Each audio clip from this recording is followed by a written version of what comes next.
అందరికీ నమస్తే. భారత్ శ్రీ యూట్యూబ్ ఛానల్కు స్వాగతం, సుస్వాగతం. నేను మీ వెంకట్. ప్రేక్షకులు, ఈరోజు అతి ముఖ్యమైన వీడియో. మన దేశంలో ఎంతో మంది మహానుభావులు ఉన్నారు, వాళ్ళందరికీ వందనాలు. అలాగే ఈరోజు ఒక మహానుభావుని చూపిస్తాను మీకు.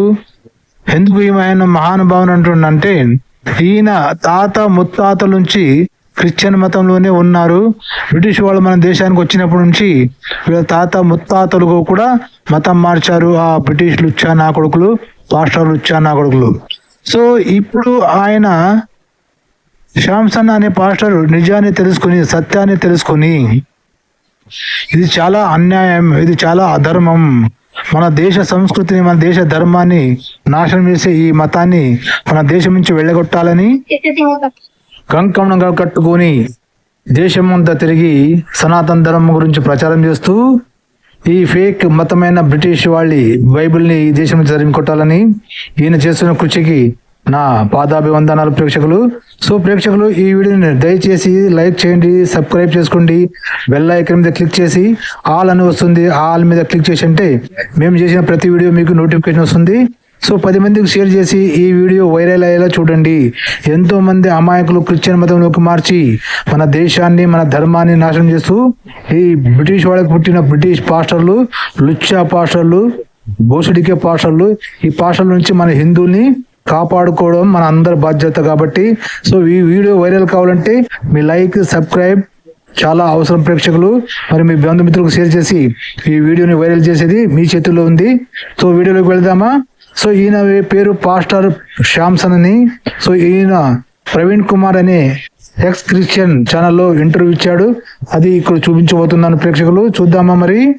क्रिश्चियन था जी, मेरा नाम सैमसन था. सैमसन. हाँ, एंड 10 साल के पीछे, 10 साल से मैं घर वापस ही हूँ. पूरा परिवार ने करा? हाँ, पूरा परिवार. उससे पहले सबके क्या नाम थे, आपके क्या नाम थे पहले? हाँ, वही थे. सेम नेम थे. आपका नाम? खाली मेरा आप सैमसन थे पहले?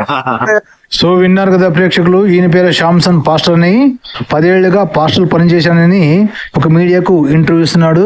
కానీ అది తప్పు అని తెలుసుకుని ధర్మం కోసం, దేశం కోసం అని తన సనాతన ధర్మాన్ని కాళ్ళనడకతో సేవ్ ద సనాతన ధర్మాన్ని బోర్డు వేసుకుని వీపు వెనుక సో వాళ్ళ ఫ్యామిలీ మొత్తం మార్చుకుని దేశవ్యాప్తంగా పర్యటన చేస్తున్నాడు. ఈ వ్యక్తికి అందరూ చెప్పండి ఒకసారి జై హింద్, అభినందనాలు. సో ప్రేక్షకులు, ఇలాంటి పాస్టర్లు ఎంత నిజాయితీగా ఉన్నారనేది అర్థమవుతుంది. కానీ డబ్బుల కోసమే పెంట తినే మన దేశంలో ఉన్న పాస్టర్లు చాలా మంది ఉన్నారు. ఆ పాస్టర్లందరికీ మన స్వాభిమానం, ధర్మం, స్వదేశ ధర్మం, నియత్తు, నిజాయితీ పైసలు సంపాదించాలనుకునే లుచ్చా అనుకునే వాళ్ళు మాత్రం ఈ మతం నుంచి వాపస్ వస్తారు. లేదా డబ్బుల కోసం తన పక్క వాడిని మోసం చేసే లుచ్చా పాస్టర్లు దీని నుంచి బయటికి రారు. సో మనమే గర్వాప్సి ఈ క్రైస్తవ మతంలోకి వెళ్ళిన విశ్వాసులందరినీ ఇలాంటి వీడియోలు చూపించి వాళ్ళని గర్వాప్సి చేసి ఈ పాస్టర్లనే లుచ్చాగాళ్ళని ఈ దేశం నుంచి తరిమి కొట్టాలి. ప్రశ్నిస్తే పారిపోయే మతం క్రైస్తవ మతం. సో ప్రేక్షకులు, ఎవరు ప్రశ్నించారు కాబట్టి వీళ్ళ ఆర్డర్ సాగుతున్నాయి. కానీ ఇప్పుడు అలా ఉండదు ప్రేక్షకులు. మనం వచ్చేసాం కదా, మీరు కూడా మీ వంతు ధర్మం కోసం, దేశం కోసం ఈ వీడియోని లైక్ చేసి సబ్స్క్రైబ్ చేసి 10 మందికి షేర్ చేయండి. మనం చేసిన వీడియోలు మీకు నోటిఫికేషన్ రావాలంటే బెల్ ఐకాన్ మీద క్లిక్ చేసి కింద ఆల్ అని వస్తుంది, అక్కడ క్లిక్ చేయండి. మేము చేసిన ప్రతి వీడియో మీకు నోటిఫికేషన్ వచ్చేస్తుంది. సరేనా ప్రేక్షకులు? సరే, ముందు ఏమంటున్నాడో ఈ ఇంటర్వ్యూలో చూసేద్దాం మరి. ఆ షార్ట్ వీడియో చూసి నేను చాలా హ్యాపీగా ఫీల్ అయ్యాను. అలాంటిది మళ్ళీ మిమ్మల్ని ఇలా కూర్చోబెట్టి చేయడం అనేది అదృష్టంగా భావిస్తున్నాను. సార్, మీరు పాస్టర్ గా కూడా కొనసాగారని చెప్పారు. మీ ముత్తాతల నుంచి కూడా క్రిస్టియన్, కొన్ని వేలాది మందిని కూడా మీరు హిందూ ధర్మం, క్రైస్తవం నుంచి కూడా మీరు బయటకు తీసుకొని వచ్చారు. అసలు మీ గురించి చెప్పండి సార్. యాక్చువల్లీ మా ఫ్యామిలీ, మా తాతల నాటి నుంచి, ముత్తాతల నాటి నుంచి కూడా క్రిస్టియన్సే. ఓకే. నాకు మేము మా ఫాదర్ పాస్టరే, మదర్ పాస్టరే. సో ఇదంతా నేను కూడా కరీంనగర్కి వచ్చినాక నేను కూడా పాస్టర్ అయినా. నేను కూడా ఫేస్బుక్ గురించి కానీ, ఇది క్రిస్టియానిటీ గురించి కానీ ప్రచారం చేసుకుంటూ ఒక సంఘం కూడా నడిపించిన. తర్వాత ఈ క్రిస్టియానిటీలో జరిగే మోసాలని కళ్ళారా చూస్తూ వస్తున్నాం. ఎట్లా అంటే సరే నేను ఒక్కడిని మంచిగా ఉంటే అయిపోదు కదా, అందరు మంచిగా ఉండాలి. సో విన్నారు కదా ప్రేక్షకులు, ఏమంటున్నాడు మన శాంసన్ పాస్టర్, నేను ఒక్కడే మంచిగా ఉంటే సరిపోదు కదా, అందరూ మంచిగా ఉండాలని కోరుకునే ఇలాంటి వ్యక్తులు మనకు కావాలి. ప్రతి ఒక్కరిలో మన హిందువులు ఇలాంటి భావనం, ఇలాంటి గుణమే రావాలని కోరుకుంటూ, సరే ముందేం చెప్తున్నాడు మన శాంసన్ పాస్టర్ విందాం. ఏంటంటే నేను కొన్ని పెద్ద మీటింగ్స్ పోయినప్పుడు వీళ్ళు పాస్టర్లు కొంతమంది నన్ను తీసుకుపోయినప్పుడు అక్కడ జరిగే సిచ్యువేషన్స్ అక్కడ ఎట్లా అక్కడ అంతా ఎట్లా అంటే పైసలు ఇచ్చి జరిపియడమే.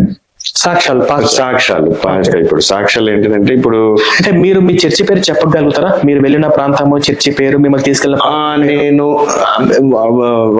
వైజాగ్ లో చూసిన. ఓకే. నేను వైజాగ్ లో చూసిన, మా తెలిసిన అబ్బాయి ఉంటాడు. సో వైజాగ్ లో మా విజయనగరంలో మా బామ్మర్ది కూడా ఉంటాడు, మా మిసెస్ వాళ్ళ తమ్ముడు. సో అతను కూడా క్రిస్టియన్. సో వాళ్ళు చర్చికి అక్కడ తీసుకుపోయినప్పుడు ఆ పాస్టర్ ముంగడ పాస్టర్ ఫ్రీగానే ఉంటారు కదా. సో వాళ్ళు ఏంటంటే వెనక కొంతమందిని ప్రిపేర్ చేయడం, వెనక రూమ్ లో మేము ప్రేయర్ చేసినప్పుడు మీరు పడిపోవాలని, మీరు బాగా నాకు క్యాన్సర్ ఉన్నది కానీ ఈ అయ్యగారు ప్రార్థన చేయడం వల్ల నాకు ఈ క్యాన్సర్ పోయిందని చెప్పడం. సో విన్నారు కదా క్రైస్తవ గొర్రెలు ఏం చెప్తున్నాం శాంసన్ పాస్టర్ గారు, చర్చిలో జరిగేవన్నీ సాక్ష్యాలు అన్ని అబద్ధాలే. ముందుగానే ప్రిపేర్ చేస్తారంటే అక్కడ చర్చిలో వెళ్ళినప్పుడు, నేను ప్రేయర్ చేస్తున్నప్పుడు నువ్వు సట్టని పడిపోవాలి. ఇటు ఏమేది తక్షణంగానే పడిపోవాలి. మళ్ళీ నాకు అయ్యగారు ప్రేయర్ చేసేటంటే క్యాన్సర్ ఉండే, నాకు క్యాన్సర్ నయం అయిపోయిందని అబద్ధాలు చెప్పాలని, ఈ అబద్ధాలు జీవితంలో బ్రతికే పాస్టర్లు గాడు మన హిందువుల్ని, అమాయకుల్ని ఇలాంటి అబద్ధాలు సాక్ష్యాలు చెప్పించే మతం మార్చి ఈ నా కొడుకులు, పాస్టర్ అనే లుచ్చా నా కొడుకులు దశమ భాగాల రూపంలో ప్రజలు కష్టపడిన డబ్బులు వాళ్ళ రక్తాన్ని పీల్చుకుని తాగే కలియుగ రాక్షసులు ఈ పాస్టర్ అనే లుచ్చాగులు. సో అర్థం చేసుకునే ప్రేక్షకులు ఇప్పటికైనా. సో ప్రేక్షకులు ముందేం చెప్తుందో విందాం. ఇవన్నీ ముందే ప్రిపేర్ ఇవన్నీ అప్పటికప్పుడు స్టేజ్ మీద ఏముండదు. ఓకే. ఇదంతా మనిషికి 3,000 చొప్పున, 2,000 చొప్పున, చిన్న సాక్ష్యం అయితే 500. సో ఇట్లా మేము షాక్ అయిపోయినామంట ఫస్ట్. సరే వాళ్ళు ఈరోజు. సో విన్నారు కదా ప్రేక్షకులు, ఇప్పుడు యూట్యూబ్ లో సాక్ష్యాలు చెప్పేశారు కదా క్రైస్తవ మతస్థులు, వాళ్ళకి ముందుగానే 3,000, 4,000, 5,000 ఇచ్చి ప్రిపేర్ చేయించి సాక్ష్యాలు చెప్పిస్తారని ఈ 10 ఏళ్ల అనుభవం ఉన్న పాస్టర్ గారే చెప్తున్నారు. ఇప్పటికైనా నమ్మడరా గొర్రెలు, విశ్వాసులు, అది ఒక అబద్ధాల పుస్తకం. మిమ్మల్ని మోసం చేసే పాస్టర్లు ఆ మతం నుంచి, గబ్బు మతం నుంచి బయటికి రండిరా నాయన, గర్వాప్సేయి హిందూ సనాతన ధర్మంలో హాయిగా బ్రతకండి. సరేనా? సరే ముందే చెప్తాం మన పాస్టర్ విందాం. చేసుకుంటున్నారు, ఇది కూడా బిజినెస్ అయిపోయింది కానీ చేసుకొని అంటే ఎగ్జాంపుల్ సార్, ఇప్పుడు ఆ సాక్ష్యాలు నిజమని చెప్పి నమ్మి అందులో ఉన్న వాళ్ళు కూడా మోసపోయి వాళ్ళ ఇప్పుడు భవ్యశ్రీ పాప ఎలా చనిపోయిందంటే పాస్టర్ ప్రార్థన చేస్తే రోగం తగ్గుతుందని చెప్పి నమ్మించడం వల్లనే ఈ రోజు ఆ పాప ప్రాణాలు పోయింది. ఇప్పుడు ఏదో ఒక 2-3 వేలు వస్తాయి, ఆ 2-3 వేలు వాళ్ళ దగ్గర జీవితాంతం ఉండవు కదా. సో వాళ్ళు చెప్పే సాక్ష్యాన్ని ఆ పాస్టర్ గాని ఆ సాక్ష్యాన్ని నమ్మి 3,000 కోసం కక్కుర్తిపెట్టి వాళ్ళు చెప్పింది నమ్మి ఎదుటి వాళ్ళ ప్రాణాలు కోల్పోతే పరిస్థితి ఏంటి? ఇప్పుడు వీళ్ళది ఎట్లంటే ప్రాణాలు కోల్పోతాయండి. అవును సార్. దీన్ని కాపాడాలనుకుంటే మాత్రం మనం ఈ ధర్మ యుద్ధం చేయాల్సిందే. ఓకే. ఇప్పుడు నేను చాలా చూసిన, ఇప్పుడు ఒక అతను వాళ్ళ వ్యక్తే, నేను ఈ అయ్యగారికి 1 క్వింటల్ బియ్యం ఇచ్చిన నా పొలంలో పండిని, సో ఈ బియ్యం ఇచ్చిన నాకు 100 బస్తాలు వచ్చినాయి ఈసారి, ఇక నెక్స్ట్ ఇంకోటి ఏంటంటే 2 బస్తాలు ఇవ్వాలన్నట్టు. అవును.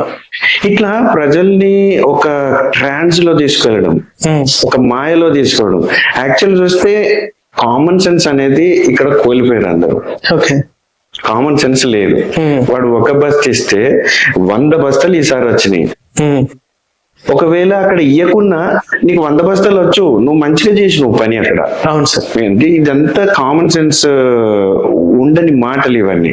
సాక్ష్యం కూడా అయ్యగారు ప్రార్థన చేస్తేనే నాకు ఇది పోయింది, ఈ క్యాన్సర్ పోయింది, ఇవన్నీ మీరు చర్చ్ బ్యాక్ చూడొచ్చు. మొత్తం చాలా మంది కావాలంటే, కాకపోతే పాస్టర్స్ నేకే ఎంటర్ ఉంటది, వేరేళ్ళకి ఎంటర్ ఉండదు. ఇవన్నీ అబద్ధాలతో కూడిన సాక్ష్యాలే ఇవన్నీ. సో ఇవన్నీ గమనించి నాకు విసుకొచ్చేసింది. ఓకే. ఒకసారి మా ఫ్రెండ్ అన్నాడు కదా, భగవద్గీత చదువు రవి, నేను నీకు ఇట్లా చదువు, నేను నీ బైబిల్ చదువుతాను, నా భగవద్గీత చదువు. అంటే ఒక డౌట్ సార్, ఇప్పుడు మామూలుగా మీకు ఆ సాక్ష్యాల పరంగా నచ్చలేదని అనుకోండి, తర్వాత బైబిల్లో ఉన్న యేసు మీ తాత ముత్తాతల నుంచి ఆరాధించుకుంటూ వచ్చారు కదా, మరి వీళ్ళు చేసింది రాంగ్, యేసు కరెక్ట్, బైబిల్ వీళ్ళు రాంగ్ గా బోధిస్తున్నారని చెప్పేసి ఈ కోణంలో మీరు ఎందుకు ఆలోచించి ఉండకూడదు? ఓహో, వెరీ నైస్. అయితే బైబిల్ రాంగ్ అని అంటే పాస్టర్లు చెప్పారన్నా మీరు అడిగేది? అంటే ఇప్పుడు పాస్టర్లు చెప్పారు, ఇప్పుడు పాస్టర్లు కొన్ని లక్షలాది మంది పాస్టర్లు యేసు దేవుడు, యేసు తప్ప వేరొక దేవుడు లేడు, బైబిల్ పరిశుద్ధ గ్రంథము, బైబిల్లో ఉన్న ప్రతి వాక్యం కూడా పరిశుద్ధాత్మతో రాయబడి ఉంది, బైబిల్ మనము ప్రతి ఒక్కరి భూమి మీద ఫాలో అవ్వాలి అని చెప్పేసి మీ తాత ముత్తాతల నుంచి ఫాలో అవుతున్నారు. ఇప్పుడు మొత్తం లక్షలాది మంది పాస్టర్లు చెప్తున్నారు. ఇప్పుడు ఈ దొంగ సాక్ష్యాలు బిజినెస్ కావచ్చు, ఈ దొంగ సాక్ష్యాలు అన్ని మినిస్టర్స్ లో చేయరు కదా, దీన్ని వ్యతిరేకించే కొంతమంది పాస్టర్లు, దీన్ని వ్యతిరేకించే కొన్ని మినిస్టర్స్ కూడా ఉంటాయి, కానీ బైబిల్లో ఫాలో అవ్వచ్చు కదా అని. కానీ దాదాపుగా మీరు 99% మనీ ఇచ్చి చేపియడమే. మీకు అంత క్లారిటీగా ఎవరు లేరు. ఇంకోటి సరే, యేసుప్రభు దేవుడు అనుకుందాం, ఓకే, బైబిల్ కరెక్ట్ అనుకుందాం, ఓకే, మరి ఆ బైబిల్ ఉన్నట్టు నువ్వు ఉన్నావా? అట్లా ఉన్నప్పుడు నమ్ముతారు కదా. ఇప్పుడు బైబిల్లో కూడా మతం మార్చని లేదు కదా. నాకు తెలిసి మా నాన్నమ్మ ఏం చెప్పిందంటే, ఇంగ్లీష్ వాళ్ళు కూడా మతం మార్చలే, జస్ట్ హెల్ప్ చేసిండ్రు. మన దగ్గర ఏమైతుందంటే వీళ్ళు ఇందులోకి వెళ్ళిపోయి అంటే క్రిస్టియానిటీకి వచ్చేసి వీళ్ళు మతం మారుస్తున్నారు. ఓకే, అసలు సబ్జెక్ట్ బైబిల్ది మతం మార్చడు లేదు ఎక్కడ. నేను 30 times చదివినా, అసలు అది కాన్సెప్టే కాదు. సో విన్నా కదా ప్రేక్షకులు, మతం మార్చమని బైబిల్ ఎక్కడ చెప్పలేదు. కానీ డబ్బుల కోసం బయట దేశం నుంచి క్రిస్టియన్ మిషనరీ వాళ్ళ నుంచి డబ్బులు వస్తావు కాబట్టి వీళ్ళకి ఆ డబ్బుల కోసం ఈ పాస్టర్లు అనే లుచ్చాగాళ్ళు, నీచ్ కమిన కుత్తేగాళ్ళు దేశాన్ని, దేశ ధర్మాన్ని ద్రోహం చేసి ఇక్కడున్న ప్రజల్ని మోసం చేసి డబ్బుల కోసం, కానుకల కోసం, దశమ భాగాల కోసం విశ్వాసఘాతం చేస్తున్న ఇలాంటి నీతి నిజాయితీ లేని పాస్టర్ని మన దేశం నుండి తరిమి కొట్టాల్సిందే. ప్రేక్షకులు, గొర్రెలు గర్వాప్చకండి. ఈ నా కొడుకులను ఆట ఆడించి మన బ్రిటిష్ వాళ్ళని ఎలాగైతే మన దేశం నుంచి తరిమి కొట్టామో అలాగే ఈ పాస్టర్లు అనే లుచ్చాగాళ్ళని మన దేశం నుండి తరిమి కొడదాం, ఓకేనా? సో ఈ వీడియో ఇంకా ముందు ఉంది, మళ్ళీ మన పాస్టర్ ఏమవుతుందాం. సరే, యేసుప్రభు దేవుడు అనుకుందాం, ఓకే, బైబిల్ కరెక్ట్ అనుకుందాం, ఓకే, మరి ఆ బైబిల్ ఉన్నట్టు నువ్వు ఉన్నావా? అట్లా ఉన్నప్పుడు నమ్ముతారు కదా. ఇప్పుడు బైబిల్లో కూడా మతం మార్చని లేదు కదా. నాకు తెలిసి మా నాన్నమ్మ ఏం చెప్పిందంటే, ఇంగ్లీష్ వాళ్ళు కూడా మతం మార్చలే, జస్ట్ హెల్ప్ చేసిండ్రు. మన దగ్గర ఏమైతుందంటే వీళ్ళు ఇందులోకి వెళ్ళిపోయి అంటే క్రిస్టియానిటీకి వచ్చేసి వీళ్ళు మతం మారుస్తున్నారు. ఓకే, అసలు సబ్జెక్ట్ బైబిల్ది మతం మార్చడు లేదు ఎక్కడ. నేను 30 times చదివినా, అసలు అది కాన్సెప్టే కాదు. ఓకే, అది నేను కూడా అదే చదివి. అయితే నేను ఈ ఏ పాస్టర్ని చూసినా గానీ యేసు ప్రభుని నమ్ముకోండి మీకు మంచి జరుగుతుంది. నేనేం అడుగుతున్నా అంటే, అంత మంచి జరిగినప్పుడు నువ్వెందుకు హాస్పిటల్ పోతావు? దానికి ఆన్సర్ ఉండదు వాళ్ళ దగ్గర, ఉండదు. చిన్న జ్వరం వచ్చినా హాస్పిటల్ పోతారు వాళ్ళు. మరి నువ్వేమో ఇక్కడ క్యాన్సర్ పోతుంది అంటున్నావు, రోగాలు పోతున్నాయి అంటున్నావు, కడుపు నొప్పి పోతుంది అంటున్నావు, కుంటోళ్ళు లేచి నడుస్తున్నారు అంటున్నావు, మరి నువ్వెందుకు డాక్టర్ దగ్గర పోతున్నావు? ఇది కామన్ సెన్స్ మాట. ప్రజలకు అర్థమై తెలియదు, అసలు వాళ్ళ కామన్ సెన్స్ పనిచేస్తలేదు. వీళ్ళు గొర్రెలంటే నిజంగా అసలు తప్పు, ఎవరినా ఏమనద్దు కానీ ఇప్పుడు గొర్రె మీనింగ్ ఏంటి? ఏదైనా సైలెంట్ గా ఉండడమే. ఎందుకు ప్రశ్నించవు నీ పాస్టర్ని? నీ పాస్టర్ని ప్రశ్నిస్తేనే కదా నీకు తెలిసేది. ఇప్పుడు బైబిల్లో కూడా యేసు ప్రభుని ఎందుకు చంపారు, ఎవరు చంపారు? బైబిల్లో యేసు ప్రభుని చంపింది కూడా పాస్టర్లే. ఓకే, శాస్త్రులు, పరిసయ్యులు, ఈ యూద మతం చెందిన వాళ్ళు వీళ్ళందరూ కలిసి, శాస్త్రులు, పరిసయ్యులు అంటే పాస్టర్లు, బిషప్లు, యాజకులు అంటే వాళ్ళు పెద్ద పోపులు అన్నట్టు. ఓకే, వీళ్ళందరూ దేవుని పని చేస్తారనమాట బైబిల్లో. ఈ దేవుని పని చేసే వాళ్ళు ఈ దేవుణ్ణి ఎందుకు చంపారు మరి? అవును సార్. ఇది ఆలోచించాల్సిన విషయం ఇది. మరి అది కూడా ఆలోచించలేరు వాళ్ళు. ఇప్పుడు ఓల్డ్ టెస్టిమెంట్ అంతా యాజకులు, శాస్త్రులు, పరిసయ్యులు. మరి న్యూ టెస్టిమెంట్ అంతా యేసు ప్రభు గురించి ఉంది. మరి ఈ ఓల్డ్ టెస్ట్ ఇచ్చింది యేసు తండ్రి అంటాడు, అంటే తండ్రి ఇచ్చిండు ఓల్డ్ టెస్టిమెంట్, కుమారుడు న్యూ టెస్టిమెంట్ ఇచ్చిండు. మరి ఓల్డ్ టెస్టిమెంట్లు ఇచ్చిన తండ్రి కుమారుని పంపించినప్పుడు ఈ ఓల్డ్ టెస్టిమెంట్ లో తండ్రి కింద పనిచేసే వాళ్ళంతా తండ్రి కుమారుని ఎందుకు చంపేశారు, తండ్రి కొడుకుని ఎందుకు చంపేశారు? అంటే వీళ్ళంతా ఒక మాయలో ఉన్నారు, గుర్తుపట్టరు ఎవరిని. ఓకే, చాలా సంతోషం సార్. ఇప్పుడు మీరు రియలైజ్ అవ్వడానికి కారణం ఏంటంటే బైబిల్ చదివారు, అట్ ది సేమ్ టైం ఈ ఫ్రాడ్స్, ఈ దొంగ సాక్షులు అని చెప్పేసి మీరు రియలైజ్ అయ్యారు.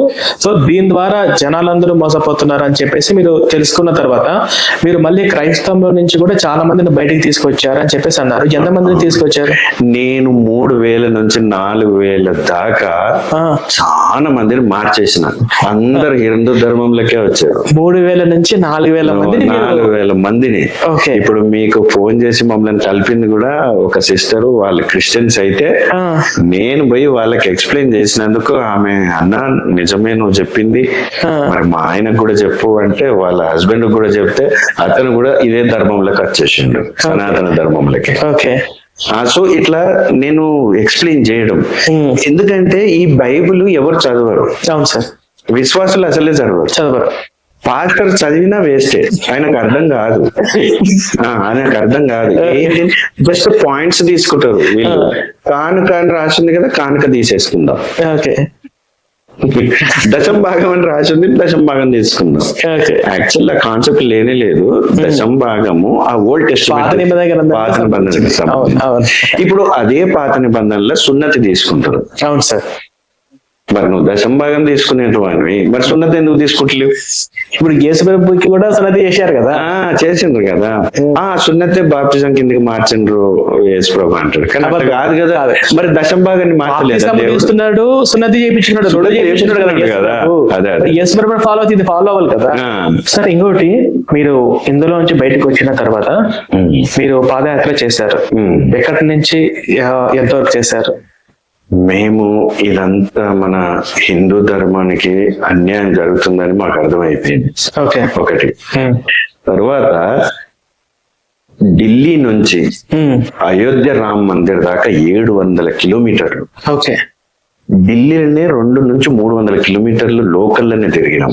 అట్లా 1000 కిలోమీటర్లు సేవ్ సనాతన ధర్మని మన ఇట్లా కార్డ్స్ బ్యాగ్ లో పెట్టుకొని సేవ్ సనాతన ధర్మని, సనాతన ధర్మకు బచావ్, అక్కడంతా హిందీ కదా. సో అక్కడ ముస్లిం ఏరియా గాని ఎక్కడైనా సరే ఇవి పెట్టుకొని మేము సేవ్ సనాతన ధర్మం, సనాతన ధర్మంని కాపాడండి అని ఈ బోర్డ్స్ పెట్టుకొని మేము ఇన్ని 100 కిలోమీటర్లు నడిచింది మెయిన్ రోడ్ మీద, అందరు చూసాడే. సో విన్నారు కదా ప్రేక్షకులు, మన శాంసన్ పాస్టర్ ఏం చెప్పాడు. 10 ఏళ్లుగా పాస్టర్ ఉండి వీళ్ళ తాత ముత్తాత కూడా క్రిస్టియన్ గా ఉన్నప్పుడు వాళ్ళందరినీ గర్వాప్సి చేసి ఇప్పుడు మన సనాతన ధర్మం కాపాడు కోసం ఢిల్లీలో వేలాది కిలోమీటర్లు పాదయాత్ర చేసి, ఢిల్లీ నుంచి అయోధ్య వరకు పాదయాత్ర చేసి సనాతన ధర్మం, సేవ్ ద సనాతన ధర్మం అని ధర్మం కోసం పోరాటం చేస్తున్నాడు ఈ వ్యక్తికి నా పాదాభివందనాలు. సో ప్రేక్షకులు, ఇలాంటి వాళ్ళ వీడియోల్ని అందరికి వెళ్ళేలా చేయండి. మన దేశాన్ని, మన ధర్మాన్ని, మన హిందువులను కాపాడుకుందాం. సో ప్రేక్షకులు, మళ్ళీ ఏం చెప్తున్నాం, శాంసన్ పాస్టర్ విందాం. ఓకే, ఇప్పుడు ఇంకోటి సనాతన ధర్మం గురించి చాలా తెలుసుకున్నాం. భగవద్గీత చదివినాం, వేదాలు చదివినాం, అన్ని పురాణాలు చదివినాం. మన దగ్గర ఉన్న ఋషులు ఇచ్చిన ఈ టెక్నాలజీ గాని, ఈ గ్రంథాలు గాని అసలు ఈ ధర్మంలోనే కరెక్ట్ ధర్మం. ఎట్లా అంటే దయా, దానం, క్షమ, ప్రేమ, శాంతి. ఇందులో ఒక హిందువుల లోపలనే కనిపించింది నాకు ఇవి. గాని ఇప్పుడు క్రిస్టియన్స్ లోపల దయ ఉండదు, ముస్లింస్ లోపల దయ ఉండదు, క్షమించే గుణం ఉండదు. మరి ఒక చెంప మీద కొడితే ఇంకో చెంప తిప్పు అన్నప్పుడు అసలు నీ దగ్గర దయ గుణమే లేదు. ఇక్కడ చూడు, అతిథి దేవో భవ అంటే ఎవరైనా వస్తే హిందూ ధర్మం వల్ల ఇంతనో అంతనో దయ చూపిస్తారు. అసలు ఈ 2 ధర్మాలలో అది లేదు. సర్వజన సుఖినో భవంతు అంటే అది హిందూ ధర్మంలో అందరు బాగుండాలని చూస్తాడు. అవును. వీళ్ళు అట్లా కాదు, వీడు పాస్టర్ ఒక్కడే బాగుండాలని చూస్తాడు. అవును. ఇప్పుడు సతీష్ కుమార్ ఉన్నాడు, 50 లక్షలు పెట్టి సూట్ కొనుక్కోవడం అవసరం? మరి నీ సంఘానికి పేదోళ్ళు వస్తలేదా? అది నువ్వు ఆలోచించవా? నీ సంఘంలో పేదరికంలో ఉన్న వాళ్ళ దగ్గర కూడా 1500 దశం భాగం తీసుకుంటున్నావు. మరి యేసు ప్రభు 50 లక్షలు పెట్టి సూట్ బూట్ వేసుకున్నా, ఏసీ కార్లో తిరిగిందా? అంటే యేసు ప్రభు కన్నా గొప్పనివా? ఇది అసలు పోయే గొర్రెలు ఆలోచిస్తలేదు. తన జీవితం అంతా చాలా నరకవేదన సింపుల్ గా అనుభవించాడు. లాస్ట్ కి గోచితోనే చనిపోయాడు. ఎక్కడ తిన్నాడో ఆయన పేరు చెప్పుకున్న వీళ్ళు మిలియన్ కోట్లు. అంటే దీని అర్థం ఏంది? ఓన్లీ సంపాదించడానికే నువ్వు క్రిస్టియానిటీని అనుకుంటున్నావు. సార్ ఇప్పుడు చర్చిలలో మీరు కూడా పాస్టర్ గా చేశారు కదా, మీరు ఎన్ని సంవత్సరాలుగా పాస్టర్ గా చేశారు? నేను ఒక 10 years పాస్టర్. 10 సంవత్సరాలుగా మీరు పాస్టర్ గా చేశారు. పాస్టర్ కాంకలు దశం భాగాలు అన్ని మీరు తీసుకున్నారు సార్? అస్సలు తీసుకోలేదు. నేను ఆ బైబిల్ చదివి యాజ్ ఇట్ ఈజ్ ఇలానే ఉండాలని చెప్పేటివాడిని. ఓకే.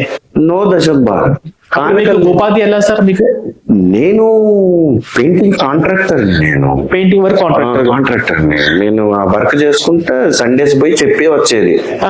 ఎందుకంటే దయాగుణం ఉండాలి, క్షమించే గుణం ఉండాలి. బైబిల్ కూడా అదే చెప్తుంది, నిన్ను వల్ల నీ పొరుగు వాడిని ప్రేమించు. అవే చెప్పేవాళ్ళు. అదే చెప్పేవాళ్ళని. ఇప్పుడు ఆ చర్చిలకి ఎంతమంది ఉండేవాళ్ళు సార్ అప్పుడు మీరు? దాదాపుగా 50 మంది. ఇప్పుడు ఆ 50 మంది బయటకు వచ్చారు. ఆ 50 మందిలో సగం మంది మారిపోయారు. సగం మంది మారిపోయారు. కొంతమంది చాలా గట్టిగా ఉన్నారు. ఇప్పుడు మా రిలేటివ్స్ కూడా మా ఫోన్స్ వస్తుంటే, సరే నువ్వు ఇంత సడన్ గా ఇది సనాతన ధర్మం అంటూ వాళ్ళు ఇచ్చే ప్రసాదం తింటూ ఇదంటూ అదంటూ ఏంది ఇదంతా అంటే, వీళ్ళు కూడా మా వాళ్ళు కూడా 10 years నుంచి కన్ఫ్యూజన్ ఉన్నారు. ఓకే. నేను కూడా అసలు నాకు ఇవన్నీ చూసి నాకు నచ్చక నేను చర్చ్ బంద్ చేసిన. మా ఫ్రెండ్స్ తోని భగవద్గీత చదవడం అది స్ట్రాంగ్ గా మాత్రం లేను హిందూ ధర్మంలో. తర్వాత వీళ్ళు చేసే పనులు అసలు హిందూ ధర్మంలో అసలు ఏది కరెక్ట్ అనే గ్రంథాలు చదువుతా ఉంటే అసలు మన ఇండియన్స్ ఎంత మోసపోతుందో అక్కడ అర్థమైంది. అక్కడ అర్థమైపోయి లేదు మనం ఈ సనాతన ధర్మం గురించి ఏమైనా చేద్దామని గట్టి సంకల్పంతో 2 years నుంచి అయితే మరీ ఘోరంగా మనము మీకు వచ్చిన సంకల్పం కాదు సార్, దేవుడిచ్చే సంకల్పం. మీకు రాలేదు. మాకు రాలేదు. ఇప్పుడు ఒక పాస్టర్ కి ఇంకొక పాస్టర్ కి పడకపోవడము, చర్చిలో ఉన్నప్పుడు ఈ చర్చికి వెళ్ళే వాళ్ళు మళ్ళీ ఇంకో చర్చికి వెళ్ళకూడదు అని చెప్పేసి కండిషన్స్ పెట్టారు. ఫస్ట్ దేమో ఇట్లా అబద్ధ సాక్ష్యాలు. సెకండ్ వన్ ఏంటంటే, ఇప్పుడు యేసు ప్రభు ఒకటైనప్పుడు మీ పాస్టర్లు కూడా ఒకటి కావాలి కదా. ఈ చర్చకు పోయినోడు సడన్ గా ఆ చర్చకు పోతే గొడవలే, ఓకే, పంచాయతీలేక కొట్లాటలే, మళ్ళా గుడులల్లా పైసలు పంచుకోవడాలు ఈ పెద్ద మనుషులు కళ్ళారా చూసా నేను. ఏది ఇప్పుడు అందరు సంఘంలోకి వెళ్ళిపోగానే టేబుల్ మీద పరస్పరం నీకెంత నాకెంత నాకెంత, పోపు నుంచి బిషప్ నుంచి సంఘ పెద్దలు ఉంటారు, పాస్టర్లు ఉంటారు, కాపర్లు ఉంటారు, వీళ్ళంతా పంచుకోవడమే పైసలు. అసలు యేసు ప్రభు ఎక్కడ పంచుకోలేదే, యేసు ప్రభు శిష్యులు కూడా పంచుకోలేదే.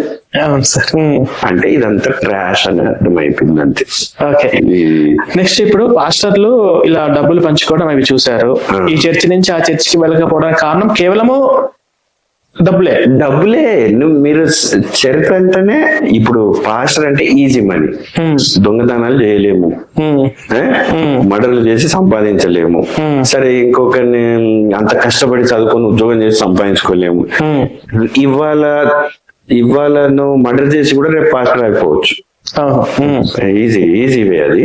పైసలు కూడా అవలీలగా సంపాదించుకోవచ్చు. ఇప్పుడు ఉన్నోళ్ళంతా నకిలీ పాస్టర్లే. ఇప్పుడు పెద్దగా సతీష్ కుమార్ ఉన్నాడు చూడు, ఆయన కూడా నకిలీ పాస్టరే. అసలు యేసు ప్రభు ఏం చెప్పిండో చెప్పడు ఆయన ఓన్ స్టోరీస్ చెప్తాడు. Own stories.